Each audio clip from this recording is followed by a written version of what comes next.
Perfect. So welcome to another exclusive SUP46 workshop. The purpose of this series is to give our entrepreneurs quick, tangible advice on how to improve the startup journey, covering a lot of different topics, usually structured between 45-minute to 15-minute Q&A.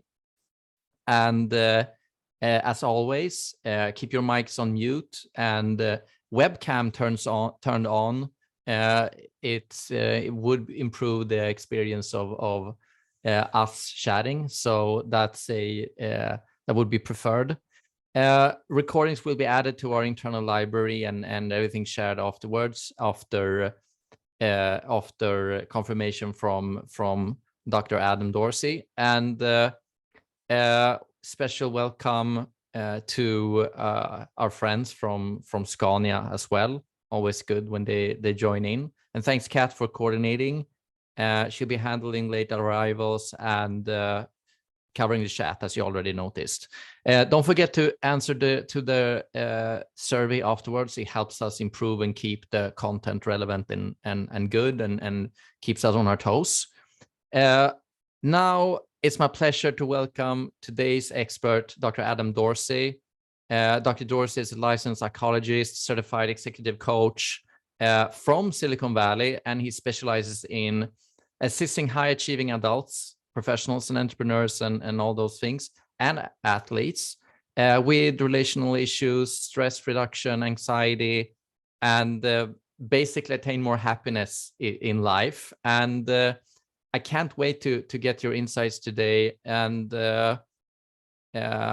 how entrepreneurs can improve their startup journey.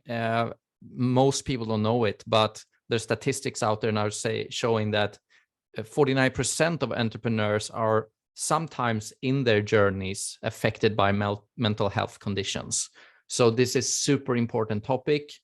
And again, I'm super thankful for you taking time today, Adam, to share your insights and knowledge. Well, Seb, it's an honor and a pleasure to be with you, to be with Katrine, to be with Bianca. Zé, I hope I pronounced it Zé, I'm guessing. And did I get it right? Almost, Zé? Yeah, Yolanda is fine. Yolanda is fine? Okay. Nice to meet you, Yolanda. And Anna, Pavani, Lena, and Anna. Okay. Well, part of the reason I'm here is a selfish one. I am aware that someday one of my two sons may be working for a Swedish startup, who knows? And I would want you to have the technologies to be good leaders, because the ripple effects of positive and servant leadership trickles down and you get a lot back. So the technologies that I'm trying to impart today, and I'm calling them technologies because they are largely researched and effective. It's a combination of what I have seen, read through the research, what I've gleaned from talking to hundreds of experts on my podcast, from working with Silicon Valley's best and brightest, as well as my clinical observations, as well as my personal experience as a human being. Often all three are going to come to the fore. But these are largely empirically proven, super researched pieces of technology, unless otherwise indicated. We'll be talking a little bit about positive psychology, resilience and leveraging emotional data, a primer on self-compassion, which has been unbelievably promising. So much so that if anyone here is either in psych graduate school or has a friend in psych graduate school and wants to publish a paper very easily, just correlate something good, a good physical or mental outcome with self-compassion, and you will probably have publishable results. Just throw a dart at the wall and choose something good and say, does self-compassion influence this? And the answer is probably yes. Some hacks on leadership will be showing up in every corner, but there's a few specific hacks that I'll be giving you. And the role therapy can play in the event that you ever wish to pursue therapy on your own. It's become far less taboo. It's become better technologically over the years. And the bottom line is people like it. And people tend to like the people who receive therapy. We become generally our better selves. Okay, got a little frog in my throat, my apologies. Before we get started on the positive psychology path, it's really fascinating to think about positive psychology in the context of history. Just 20 years ago, the idea of even trying to define happiness was looked at with sideways glances. No one wanted to touch it with a 10-foot pole because it seemed too fluffy, undefinable, and we had, for every 200 pieces of research on major depressive disorder, we had one on happiness. There was no knowledge about what actually, we knew what we wanted to avoid, we didn't know what we wanted to get. And happiness, whether you call it happiness or fulfillment or thriving, well-being, flourishing, there are a whole host of synonyms. If you don't like the word happy, you can substitute them. They work just fine. The process remains the same. One funny thing about being human is that we tend to be very bad predictors of our future happiness. One of the reasons that you came on here onto this is that you hope you're placing a bet. Who's this Adam guy that we'll be talking to? And will spending a little bit of time with him perhaps increase my happiness? It's my hope that it will. It's my hope that I will give you at least one idea that you bring to fruition. Many times the ideas that I bring are something that you read about in Medium, if you read that, or saw on a YouTube video, and maybe you are familiar but haven't really put them into action. There is often a chasm between what we know and what we do. Common sense is not common practice. If you use just one of these hacks and really, really rock it for the next 30 days, I'm gonna be throwing a bunch of things your way. Just do one. And if you find yourself thinking, I already heard this, ask yourself, yeah, but am I actually doing it? Because knowledge is absolutely useless if it's not put into your daily life. Another funny thing, we humans have this thing called the prefrontal cortex. It allows us to imagine a future. It really separates us from other animals. And yet we are bad predictors of our future happiness. I work with the biggest and brightest people who have crushed it, who are on their third startup, and they have so much money, but they've become defined by the work. And they find it a very anticlimactic result. I thought I would be happy after I did this. And maybe they're happy for a short period of time, but they return to baseline. What can we do to increase the likelihood of hitting a target that will actually yield sustainable happiness? Because one of the things that we know is that extrinsic results, and let me talk about the difference between intrinsic and extrinsic. Extrinsic results have a short half-life. I got the championship, yay, I'm super #1, fantastic, I'm happy for a week. And then suddenly my life sucks at around day 8 once again. Sound familiar? Please, if you're human, yeah. The answer can only be yes. And yeah, okay. So that is attributable to something called a hedonic treadmill or adaptation or habituation. Over time, the new normal is like, okay, great, that's the new normal. The new smell of my car is no longer quite as exciting. One of the other smoking guns, by the way, about being human that may interfere with our happiness is that we get paid very well to look for problems all day. And when you're on that treadmill of looking for problems, guess what you do when you go home? You still look for problems. So instead of saying, wow, how nice, my wife decided to make dinner tonight. Oh, but you know what? I would have liked it a little saltier. And what do I tell her? Babe, thanks for the dinner, but, and by the way, anything after the word but, I don't know in Swedish, but I'm guessing negates what's about to come. I really like you, but okay, thanks, that's wonderful. We're more likely to engage in but mentality. I've never used that word before, but it just showed up. 1 T, although 2 T's could be optional in this case. We have engaged in but mentality when we are still in that kind of state of looking for problems.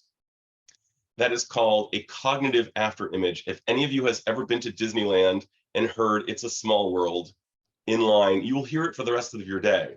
I just was talking about Tove Lo. I will hear her for the rest of my day. It's a cognitive after image. Fortunately, Tovlo is delightful to hear all day, but even she, over time, I will want to get her off my mind. Woo, woo, woo, woo. Okay, sorry. That's called a cognitive after image. We come home and we're insufferable. What can we do to solve for that? I'm going to tell you. But before I do, another problem with being human, especially in this day and age, part of why I've got to ask, has any of you ever on your day off sat down, started streaming something, sitting on your device, eating, and maybe had your pet nearby, and you're doing all of these things at once? Anybody during a day off? We often go through what I call a non-rejuvenating rabbit hole during our day off. We are crappy users of our time. We go for easy. We go for junk food in the form of our activities. That will not yield happiness. And we're going to talk about how to solve for that as well. Generally, doing something a little harder, like getting off your butt and going for a bike ride, calling a friend, saying, listen, I know neither one of us even wants to go to hang right now because we just want to sit in our sweats and just chill. It's virtually always worth it, right? Oh, yep. My goodness, we have a baby. Nice. Just welcome, Tina. Oh, hi, Tina. All right. So how do we solve for the fact that we have what's called a negativity bias in our brains? We are looking for problems all day. We're worried that the footprint steps that we hear are going to kill us. We have over time cultivated what's called a negativity bias, because if we don't look for what could kill us, it could kill us. And that means that we will have no future progeny. We tend to over-imagine the effects of a thing. One time Mark Twain said that he had lived through 1,000 catastrophes, most of which never happened. Our brain is able to create incredible horror movies, and we think that there are going to be problems. That also adds to our baseline levels of depression and anxiety. And what we can do, you've read about this, but do you do it? Gratitude exercises. Gratitude used to be considered kind of new agey, airy fairy. Now we have brain imaging that shows what happens to the brain when gratitude is practiced for several weeks. It gets stronger in really important regions. It also increases the likelihood that we see the good, and increases the likelihood that even after looking for problems all day, when I come home and see my wife who's made me dinner, wow, she made me dinner, that's so cool. Usually I make the dinner. I look at her and I say, wow, thank you, honey, this is amazing. And my relationship gets better and she feels better. One of the things that happens with gratitude exercises when you practice them daily is that your significant others who isn't even practicing the gratitude exercises, we have evidence that their baseline happiness increases just by being with you. We are mammals. We are social creatures with social brains. We feel each other's feels. They are contagious. Moods are contagious. And when one of the people in the relationship is practicing these gratitude exercises, their subjective experience as they go through life is that their fuel tank of happiness is greater. What we appreciate appreciates. I've been with my wife for 20 years. I adore her. I think she's the greatest woman on the planet. And every day I lean in to my appreciation of her. And I think about, try to hit the refresh button, ask myself, what am I appreciating today about her? Maybe something novel. And with gratitude, you want to do something novel each day. You don't want to just go through, okay, Adam told me to be grateful. I'm grateful for my health. I'm grateful for my family, and my dog is awesome. Okay, done. I did my thing. That's an automaton. We cannot engage in gratitude like an automaton. We actually have to think about something that is real and alive for us. And what that does is that overrides the negativity bias. It's very, very powerful. And even though bad stuff often outweighs good stuff, just a little bit of gratitude goes a long way. There is one caveat. If you find yourself rolling your eyes during a gratitude exercise, don't do it. There's actually research that indicates that for the subset of the population that finds themselves going, oh, this is complete crap. If you're in that subset, you're just going to want to look for something good. Like as you're going to sleep at night, scan through the day and just try to find 3 good things. But as with gratitude, I'm going to ask you whether it's good or gratitude to think about why it's good or why you're grateful. That's step 1. You're going to feel it more deeply. So I'm grateful for the fact that my wife made me that meal because it's part of my love language. She showed me she loved me, and she knew that I had a big day, and wow, what a thoughtful, empathic person I married. I'm so grateful that I married a person who has the flexibility and the ability to enter my subjective experience. That's amazing, to have somebody who can enter your subjective experience. That could also be just considered good. So that's the why. And then if you can get extra credit, you can try to zoom into your body and see, where do you feel that in your body? Usually it'll be some kind of radiation in your chest, maybe butterflies. It could be just a big smile and you're just feeling kind of the natural painkillers associated with the smile. Maybe some of you know about endorphin release when you smile. By the way, a little funny hack: if you're biking uphill and your lactic acid, or you're skiing and your lactic acid builds up, that's painful. But if you smile while you do it, you will really, even if it's a fake smile, your body doesn't know the difference. Your body will release endorphins. I used to do long distance cycling and I looked like a complete, moron biking over the hill like this. And it just like, and I just like, please God, nobody who I know be in a car right now, because I don't want anybody to see me looking like a complete jackass. But what happens is the lactic acid buildup in my thighs was less perceivable. It was still there, but it was less perceivable. And to that idea, the tools that I'm giving you today aren't going to make your life magically better necessarily, but it's going to allow you to hold more as you are the future CEOs of my sons, as I mentioned earlier. Again, I'm only doing this because someday my sons may work for you and I want them to have nice leaders. Okay. So we've got the gratitude. The next thing I'm going to talk about, though, is one of the most interesting concepts in the literature of positive psychology, and that is flow. Have you ever been doing something for 3 hours and thought, wow, this only feels like it's 30 minutes? I feel challenged. Now notice the words I'm using. I feel challenged and it's meaningful. Those are 2 circles. Those 2 circles, when they come in challenge and meaning, when they come into confluence, we can expect to experience something called flow. I'm experiencing it now. I have no sense of time, and my new friend, Katrina, is going to be telling me when I'm out of time, but I'm really into this, and I'm feeling challenge and I'm feeling meaning just by being with my future Nordic god startup, god and goddesses in the startup world. Yes. Yes, I know he's Aussie, but I'm still a big Thor fan. Okay, anyway, I have to drop off. Flow is predictive of a meaningful life.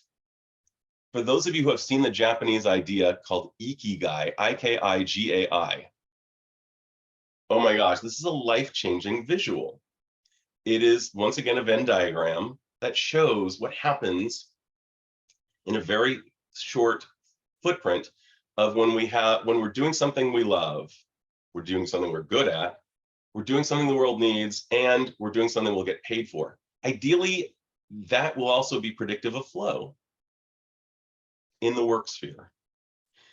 So if you have somebody in accounts payable who's super outgoing, and this guy or gal should probably be in sales or marketing, don't use them for that. Use them for what they're really meant to do. You wouldn't want to have a lead violinist who really is supposed to just be playing the kettle drums. People need to be assigned to the right ikigai, and it's more predictive of flow. It's more predictive of flow in your life. And when you're asking somebody who's thinking about working at your company what they want to do, ask them, what do they love? Because if they love it, they will probably not burn out. They will not quiet quit. They will experience more flow. And again, remember, those moods are contagious. Morale will go up. Somebody tells you they're super into something, try to find a way to get them there, especially if they're competent. One of the best ways of finding your flow is through something called character strengths. Character strengths are carefully defined by a multifaceted group of academics in social sciences. Amazing. Psychologists, historians, theologians, anthropologists, sociologists, and a bunch of others weighed in on what virtues have been valued throughout time. Curiosity, interpersonal intelligence, humor. There are a bunch of them. There are 24 to be precise. And you can find out what yours are by going to, for free, and you can find out for your employees what they are for free at VIA Character. So V, Victor, I, A, via character.org. Millions of people have taken it. Its reliability is extremely high. It takes about 10 minutes of forced choice, and you'll find what your character strengths are. And if you're able to ask yourselves, how do I find novel ways to rock those strengths at work and at home, you will, in all likelihood, be happier. You will also, in all likelihood, be less depressed and less anxious. Because Adam, sorry to interrupt. Is this like one of those exercises, like the color thing, where you get like personality behavior, or tell us more about like this exercise? Character strength? Yeah. Sure. You will not, basically you'll find out which of your, they will rank in order based on your answers from 1 to 24. Which are your most valued strengths. They're also known as VIA, stands for values in action. If you can imagine having a value, it's like, I value this. People are talking about core values all the time. What does that mean? How are they qualified? Values in action actually looks at what are your top values, what are your top value character strengths. For example, just to explain how it worked.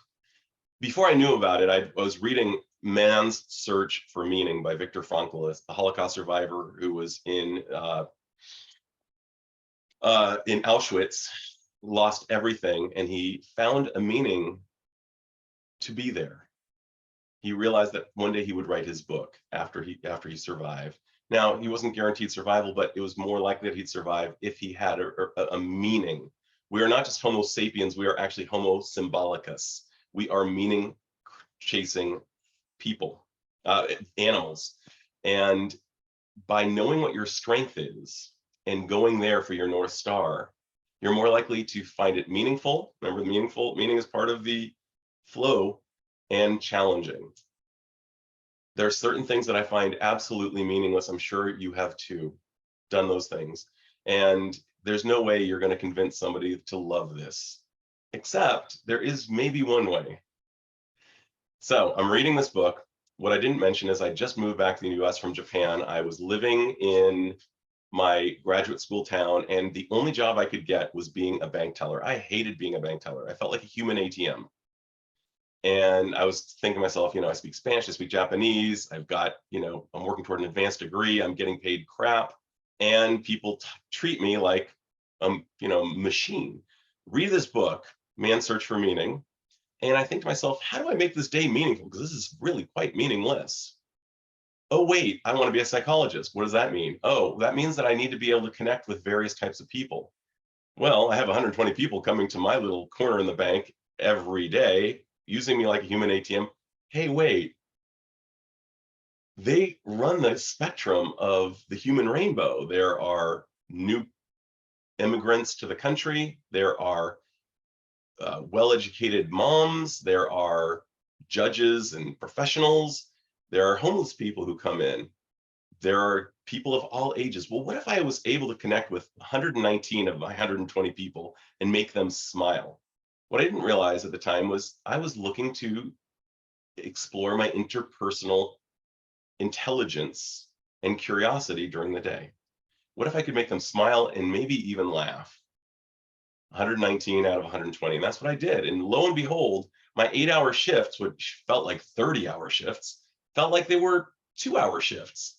And people would specifically say, I'll wait a little longer. I want that guy to do my transaction, because I became known as like the funny, nice so that we can all repurpose ourselves based on those strengths that we were talking about.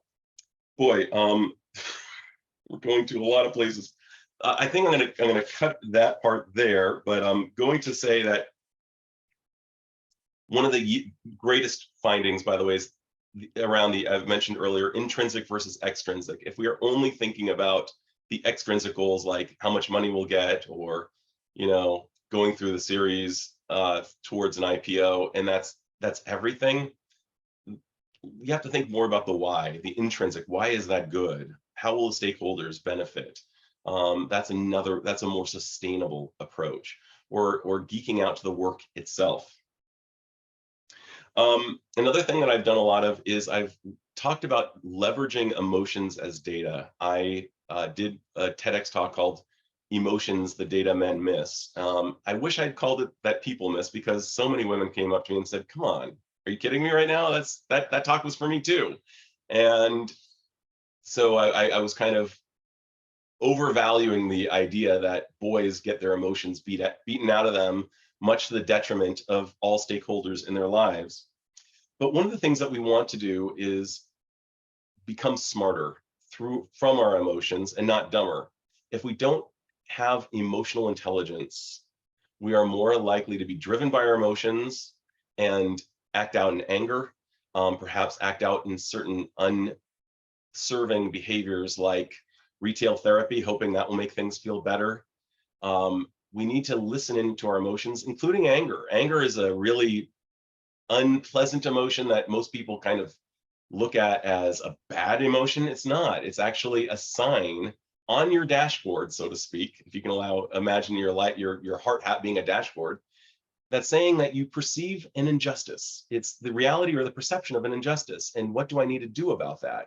You can quash it and then go home and, you know, drink it down. Not a great coping. Or you can ask yourself, what is this asking of me? What am I being asked to do?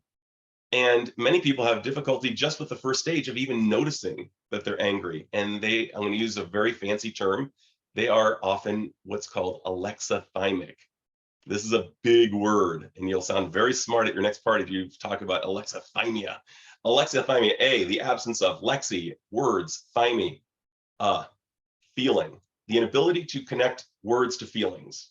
I'm sure you know someone like that. I'm sure you've been like that. I can't even put into words what I'm feeling right now. And one of the great things, by the way, about speaking multiple languages, and you do, is that you will have more access to other languages that have words for feelings. Like the word for feeling somewhat nostalgic in Japanese, but it's a little different, is natsukashi. I know what that feels like now because I lived over there. And it increases your emotional intelligence. It's more likely that you're going to be pleasant to be around if you're able to feel your feelings, identify those feelings, and figure out a good way to process those feelings. Feel, identify, process, FIP. If you're able to feel it, and you need to know the basic groups of feelings, kind of the joy, fear, sadness, disgust, and anger. If you're able to even get more specific under those headings, the better you'll be able to do. Doesn't mean that you need to talk about them all the time, but it means that you go through a little process of, is there something I need to do here? It might mean that I need to go take a run. It might mean I need to call a friend just to laugh.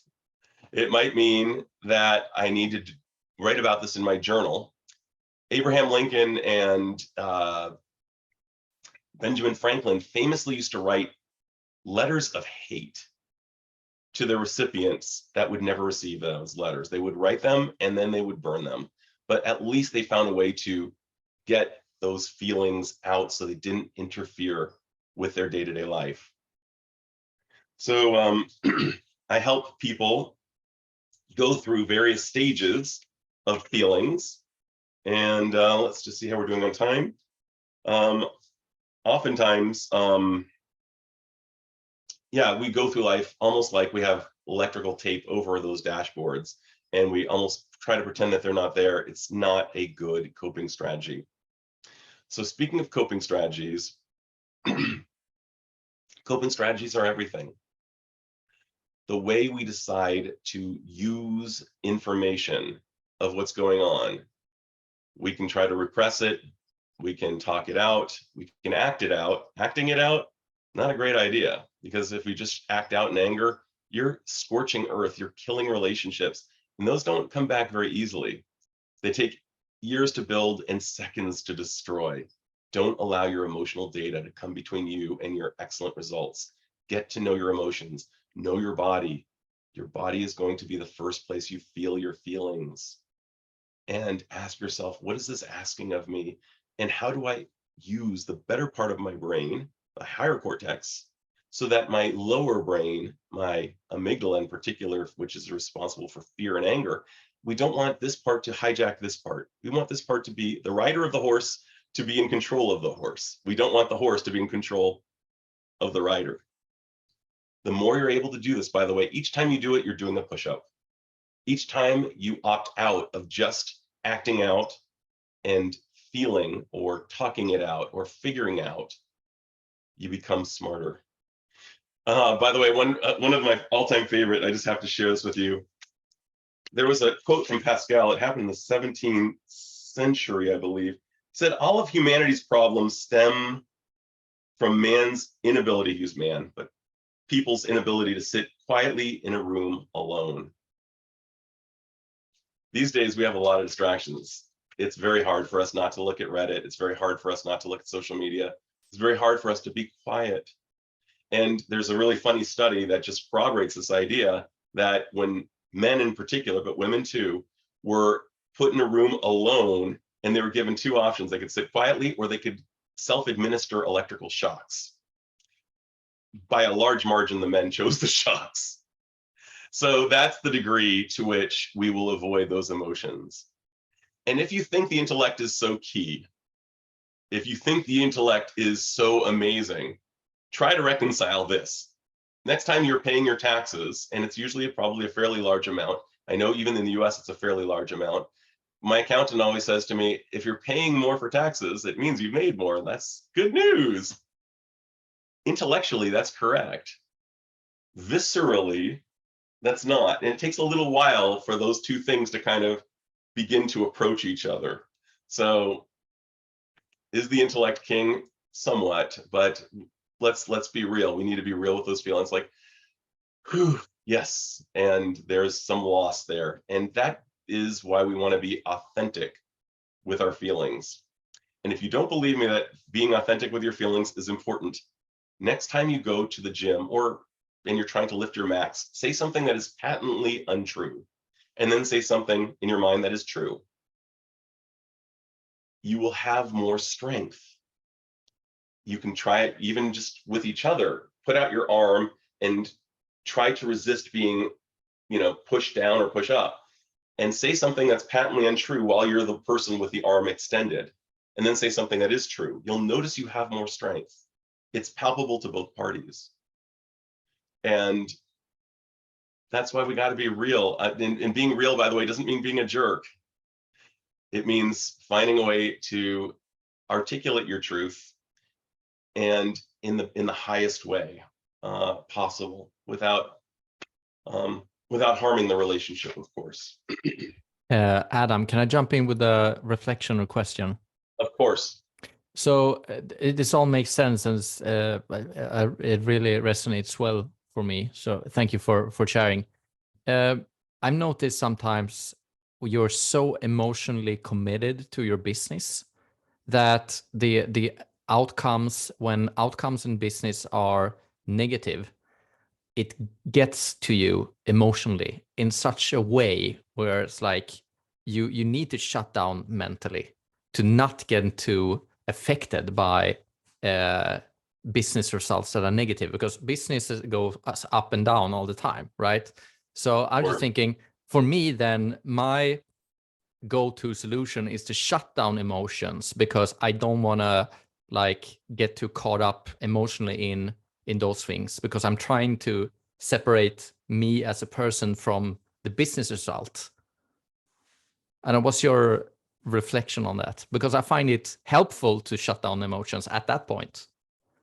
So when we are invested in a process, like in a startup, our vision can occlude over time. It's almost like Can you imagine your vision actually shutting down?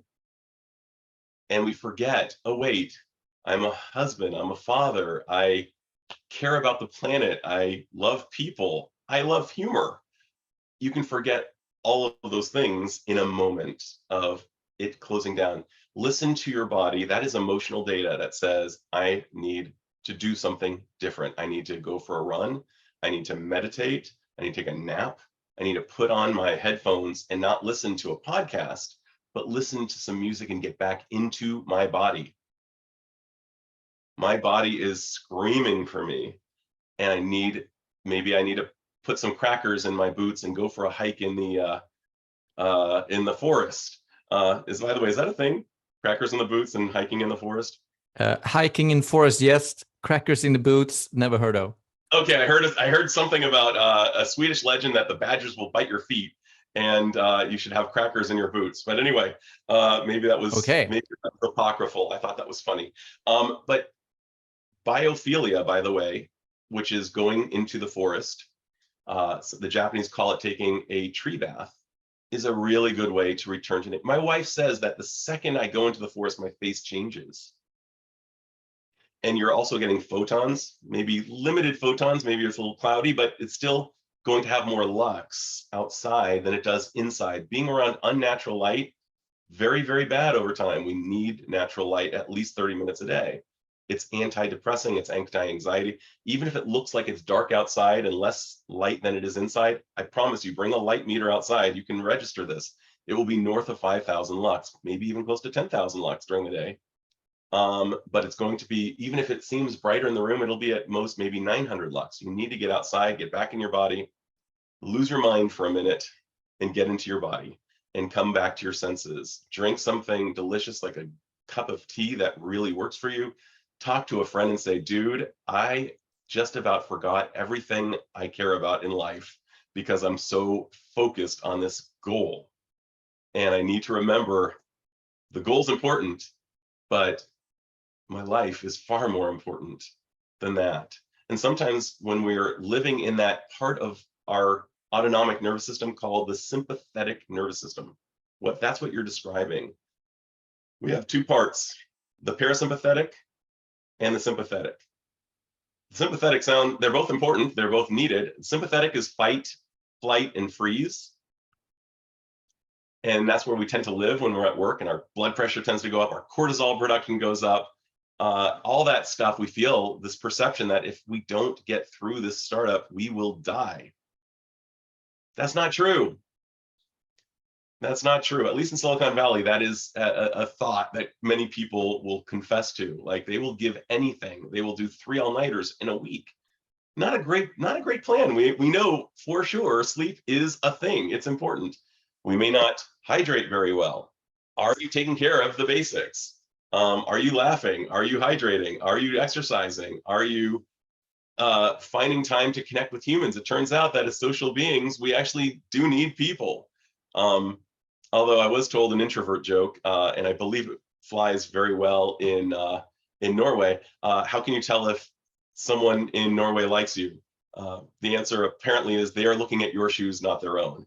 I don't, and I thought that was really funny. That was told to me by someone from there, and I thought that's awesome. And turns out you can be very introverted, but still need some human contact. And it just means that you probably need to recharge a little bit more. But checking in with your body.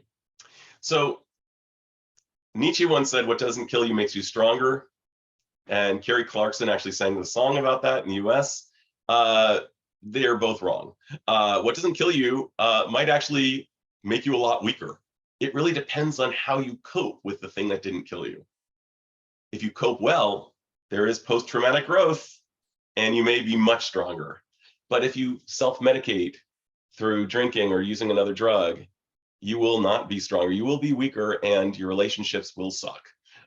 So what we're talking about here is, like, I am so glad you brought up that question, because Seb, and by the way, do you go by Seb also, or is it just Sebastian? Okay, Seb is dope. That's a great name.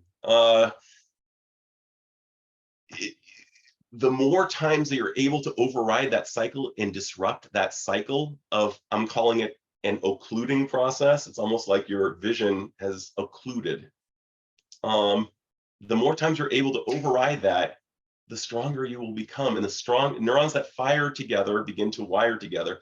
And the more you're able to say, holy crap, I'm going into that mode, I need to do something different, the more it becomes your new reflex. Wouldn't that be cool if that was your new go-to? It's like, when it goes down, when things go down, I go out. All right. Yeah. So really helpful. Sweet. One of the things that will also make your job a lot better. Sorry, I have to interrupt you. We have Please. 17 minutes left.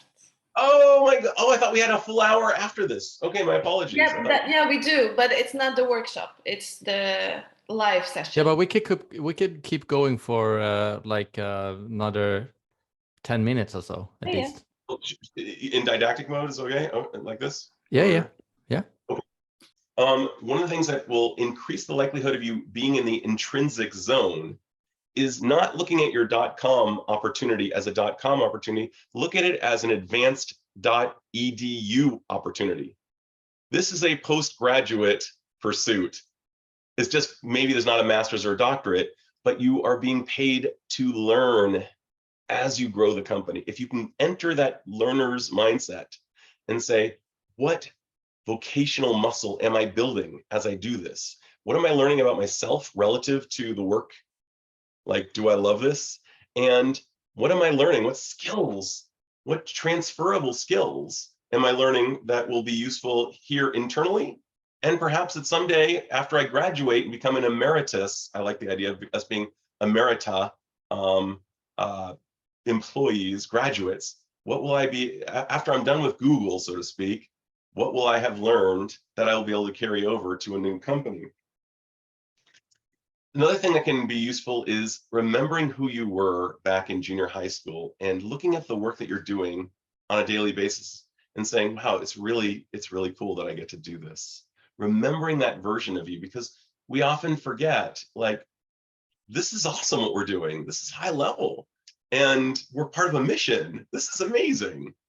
The more you're able to tap into that part of yourself that is younger, the more you'll see what you're doing now as the awesome work that it is.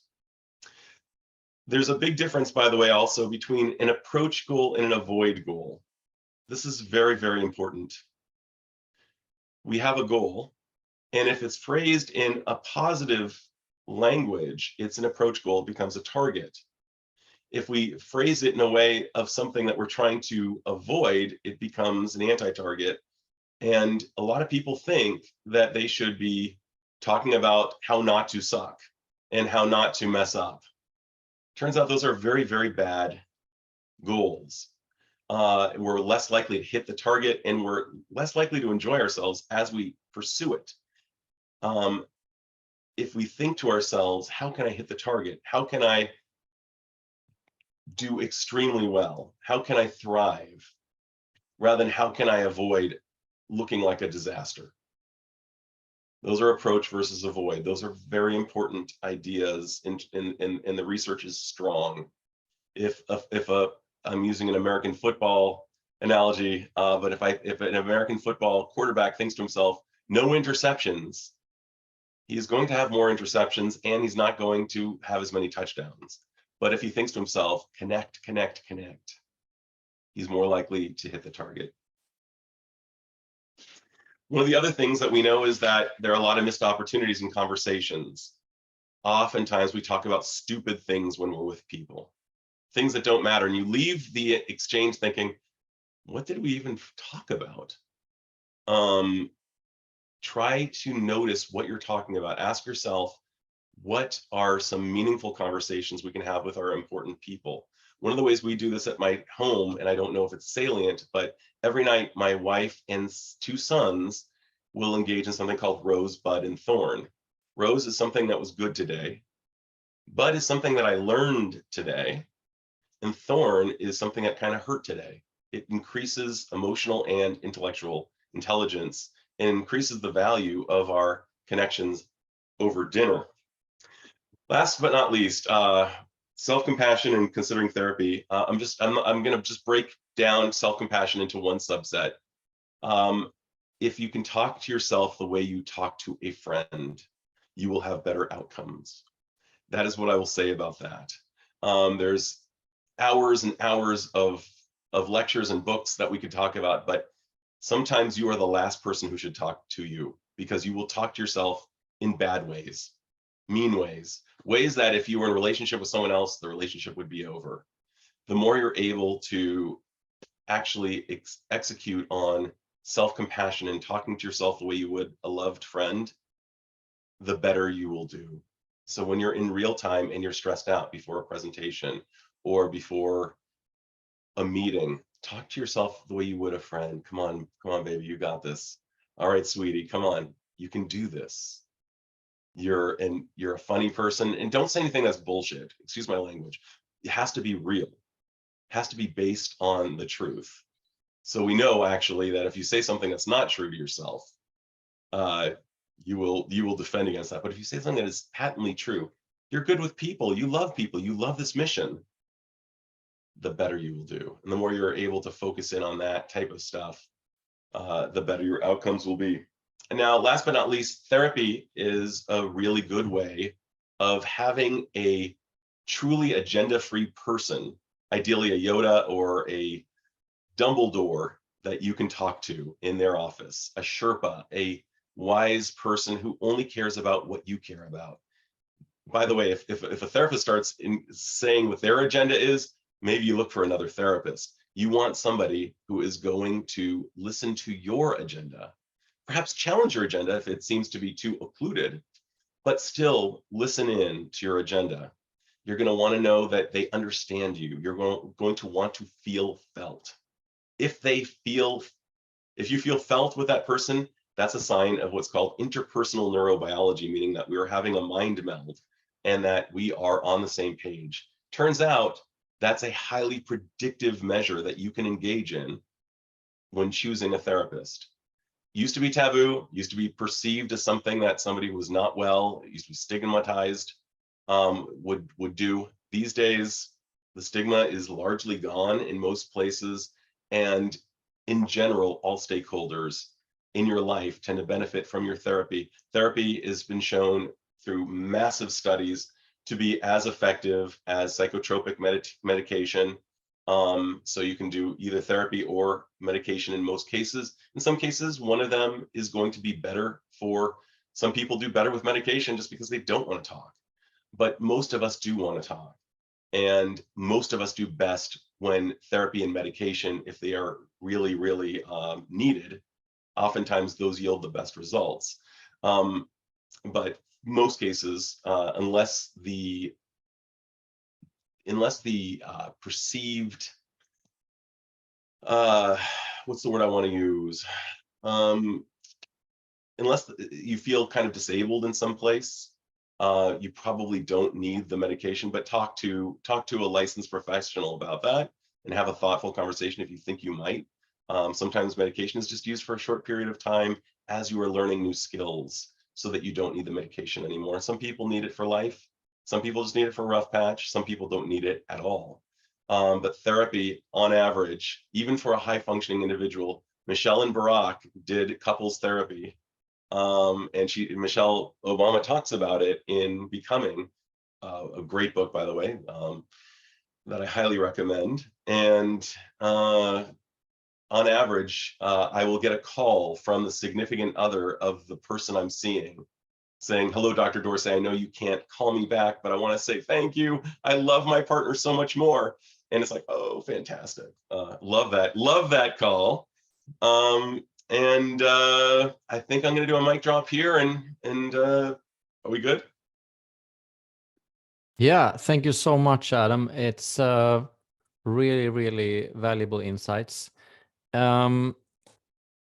I've lined up some thoughts and questions, but I'm gonna let someone else jump in first if someone wants. I'm going to launch the poll in the meantime. Oh yeah, good. Just three quick questions just to give us an idea of how well we're doing. Awesome. So while that's being pushed, let me just start by touching on the subject you mentioned now last. There is still, at least from my point of view, huge stigma on mental health for men in general, but also in technology. Like everyone in the startup scene walks around with their biggest smile, trying to show how successful and how much traction they have, because they know if we lose that momentum or that energy to show that we're doing so good, it could create a ripple effect, which could be catastrophic for the business. Like how do you create a room where to eliminate that stigma so founders can be comfortable talking about how they're doing, and also getting them that toolkit they need to also to handle tough times? This is a tough one. And one of the things that we absolutely know is that safety, on average, and you can read the articles on safety and how safe cultures tend to be more innovative and tend to have higher retention and lower attrition. And all it takes is one person in the room to just kind of smirk and just be like, that smirk shows contempt. And we social creatures shut down in the face of that. Not a great thing for a culture. And so it was anywhere from very relevant to somewhat relevant. So where we're going with this, though, is a smirk is not going to be good for the corporate culture. And to get the smirking individual into therapy, for example, to soften up, that's a tough game. They often will believe to themselves that it's not me, it's everybody else. And if everybody else would just be professional and strong and not such wimps and snowflakes, blah, blah, blah, blah, blah. The fact of the matter is that kind of toxic thinking is not very helpful. And to see people merely as snowflakes when they're just showing humanness or vulnerability.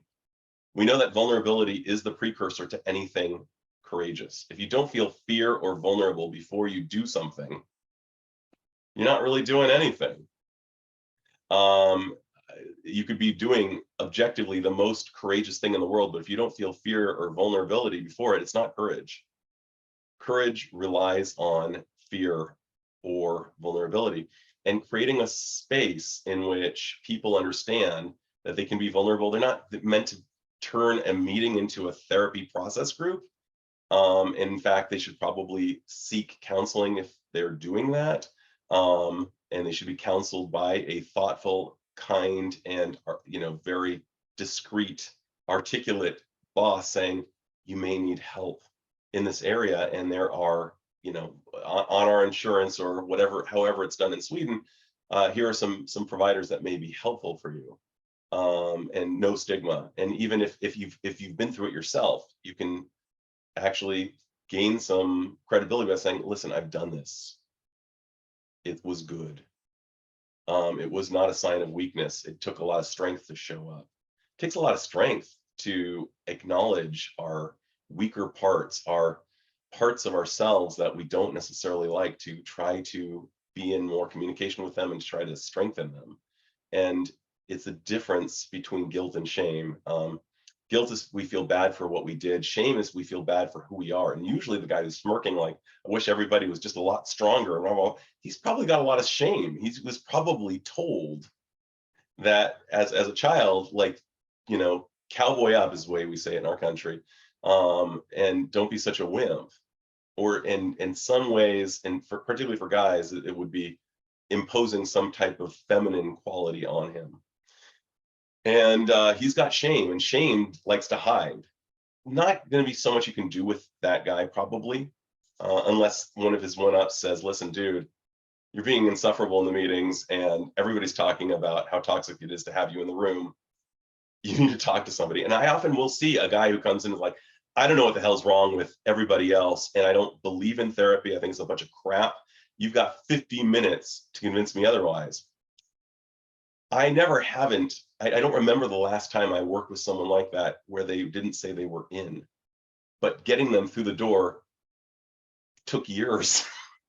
If we have a cardiological event, we will call the EMTs, the ambulance, in under an hour.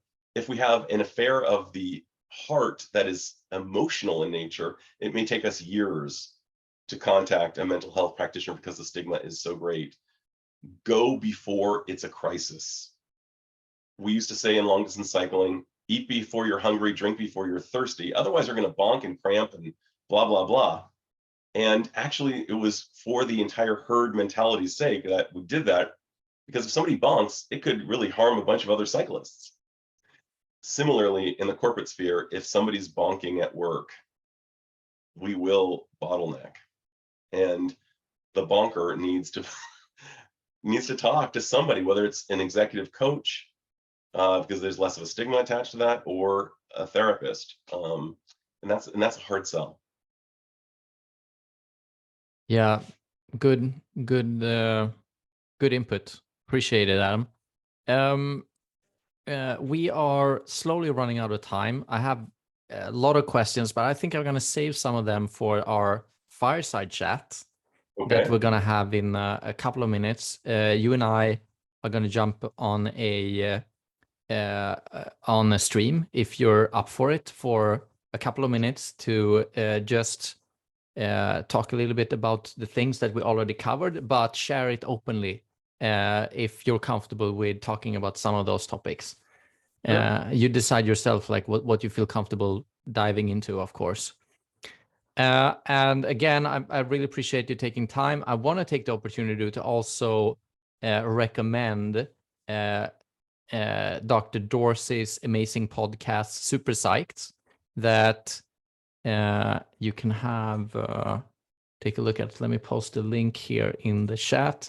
I'm not in any ways endorsed from Adam to do this, so I'm doing it because I've heard some of the episodes are really good, and my favorite one is the 100th episode about why mentors matter. So oh, dude, really? I meant a lot. Yeah. Choice. Okay.